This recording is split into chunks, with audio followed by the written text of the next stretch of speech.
Friend, आज के इस वीडियो में हम सीखेंगे ईयर एंडिंग में जब हम 3B का डाटा और GSTR 1 का डाटा सेल से मैच करते हैं बुक्स की, तो मैच नहीं करता है तो फिर हम क्या करें। प्रॉफिट एंड लॉस अकाउंट में जो टर्म्स आती है वो है सेल्स। सबसे पहले हम सेल्स को मैच करेंगे GSTR 1 से एंड 3B से। फ्रेंड्स, यहाँ पे हम टोटल सेल को मैच नहीं करेंगे, टैक्सेबल सेल और एग्जम्प्ट सेल दोनों को अलग अलग मैच करेंगे। इसके बाद हम IGST का अमाउंट, CGST का अमाउंट और SGST का अमाउंट भी मैच करेंगे GSTR 1 से और 3B से। फ्रेंड्स, ये सब मैच करने से पहले हमें कंफर्मेशन ले लेनी चाहिए कि हमारी बुक्स में जो सेल हमने शो की है वह एक्यूरेट है कि नहीं। इसके लिए हमें सेल्स रिटर्न की एंट्री को चेक करना होगा पूरे फाइनेंशियल ईयर की, और सन्ड्री डेटर्स से कंफर्मेशन लेनी होगी। अब हम कंफर्म हैं कि हमारी जो सेल है बुक्स में वो एक्यूरेट है। अब हम इसको GSTR 1 से और 3B से मैच कर सकते हैं। अब हम जब मैच करेंगे तो हो सकता है कि हमारा सारा डाटा GSTR 1 और 3B से मैच हो जाए, तब तो कोई प्रॉब्लम नहीं है। लेकिन ये भी हो सकता है कि हमारा डाटा GSTR 1 या 3B से मैच ना करे, या हमारा GSTR 1 और 3B ही आपस में मैच ना करे। तब हम क्या करेंगे? तो फ्रेंड्स, डरिए मत, हम एक एक करके सारी सिचुएशन देखते हैं। देखिए फ्रेंड, जब हमारी बुक्स की सेल GSTR 1 या 3B से मैच नहीं करती है तो ये सिचुएशंस बनती हैं।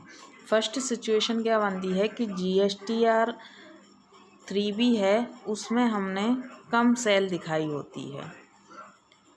सेकंड सिचुएशन क्या रहती है कि GSTR 3B में ज़्यादा सेल दिखाई होती है। थर्ड क्या रहती है, GSTR 1 में कम सेल दिखाई रहती है। और फोर्थ रहती है कि GSTR 1 में ज़्यादा सेल दिखाई रहती है। अब क्वेश्चन आता है कि ऐसी सिचुएशन में क्या करेंगे। तो फ्रेंड्स, डरिए मत, हम चारों सिचुएशंस का एक एक करके सॉल्यूशन देखेंगे यहाँ पे। तो चलिए फ्रेंड्स, सबसे पहले पहली प्रॉब्लम का सॉल्यूशन देखते हैं क्या होगा। देखिए फ्रेंड्स, पहली सिचुएशन है कि हमारी बुक्स की सेल तो GSTR 1 से मैच है और हम यह मान के चल रहे हैं कि बुक्स की जो सेल है वो एक्यूरेट है। अब हुआ क्या है कि GSTR 3B में हमने कम सेल दिखा दी, तो गवर्नमेंट बोलेगा कि GSTR 3B में कम सेल दिखाई है मतलब तुमने टैक्स कम पेड किया है, तो अब तुम्हें टैक्स पेड करना पड़ेगा। तो उसके लिए क्या सॉल्यूशन है कि फ्रेंड्स, यहाँ पर देखो, हम मान लेते हैं कि हमारा 17-18 का 3B क्या हुआ है, मिसमैच हुआ है। तो जितना भी शॉर्ट सेल गया है उसको हम 18-19 के मई जून में सेल बढ़ाकर दिखा सकते हैं। लेकिन इससे हमारा क्या होगा, 18-19 का जो 3B है वो बिगड़ जाएगा।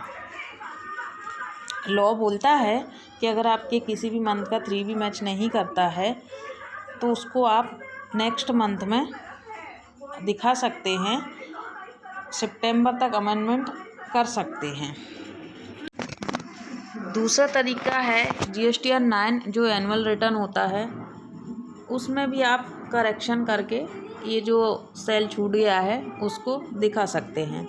लेकिन वहाँ पर आपको इंटरेस्ट लग जाएगा 9 मंथ का, क्योंकि सितंबर में फ़ाइल किया जाता है GSTR 9, तो दिसंबर तक का आपका पूरा इंटरेस्ट लग जाएगा, तो क्लाइंट आपका एग्री नहीं होगा। और तीसरा तरीका है फॉर्म DRC 03। इसके थ्रू आप जो भी GST की लायबिलिटी आप पर पेंडिंग है उसको पेड कर सकते हो, किसी भी मंथ की, वो चाहे कितनी भी पुरानी हो। इसके थ्रू अगर आप टैक्स पेड करते हो तो ना तो आपकी 3B ख़राब होगी और ना ही आपको GSTR 9 के थ्रू करेक्शन करने से इंटरेस्ट पेड करना होगा। तो मुझे ये तरीका बेटर लगता है। अब हम सेकंड सिचुएशन देखते हैं जिसमें GSTR 3B में ज़्यादा सेल दिखा दी है, जबकि बुक्स ऑफ अकाउंट्स में सेल और GSTR 1 में दोनों में कम है। और हम मान के चल रहे हैं कि बुक्स ऑफ अकाउंट्स एकदम एक्यूरेट हैं। तो यहाँ पर सॉल्यूशन ये है कि जो GSTR 3B में एक्स्ट्रा सेल दिखा दी है उसका टैक्स हम ऑलरेडी पेड कर चुके हैं। इसका एक सॉल्यूशन तो ये है कि GSTR 9 में इस गलती को सुधार दो, और दूसरा सॉल्यूशन ये है कि मई जून की सेल को कम दिखा दो।